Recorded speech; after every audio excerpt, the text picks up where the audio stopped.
Hello friends, இப்போ பாதாம் அல்வா எப்படி செய்கிறதுன்னு பார்க்கலாம். பாதாமை 3 மணி நேரத்துக்கு ஊற வச்சுக்கோங்க. ஊற வச்சு தோலை உரிச்சிக்கோங்க. நான் 3/4 கப்பு பாதாம் எடுத்துருக்கிறேன். அதுக்கு 3/4 கப் பால் ஊற்றி மிக்ஸி ஜாரில் நல்லா அரைச்சி வச்சுக்கோங்க. திரியாக அரைச்சிக்கோங்க. ஒரு பேனில் நெய் ஊற்றி இந்த பாதாமை கொட்டி நல்லா வதக்குங்க. 2 ஸ்பூன் நெய் ஊற்றினா போதும். அதில் கொஞ்சம் நேரம் நல்லா வதக்கிட்டு அதுக்கப்புறம் ஏலக்காய் பவுட்ரு போட்டு அதையும் போட்டு நல்லா வதக்குங்க. 3/4 கப் சர்க்கரையும் போட்டு அதையும் நல்லா போட்டு கலருங்க. அது கொஞ்சம் தண்ணியாக வரும். அது அப்போது மஞ்சள் கலர் கேசரி பவுட்ரு கொஞ்சம் ஒரு சிட்டிகை போட்டுக்கோங்க. போட்டு நல்லா நெய் ஊற்றின நெய் வெளியே வர அளவுக்கு கொஞ்சம் நேரம் நல்லா தராவிட்டே இருங்க. அது கெட்டியாக ஆகிற வரைக்கும்.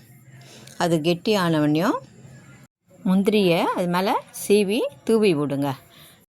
பாதாம் அல்வா ரெடி.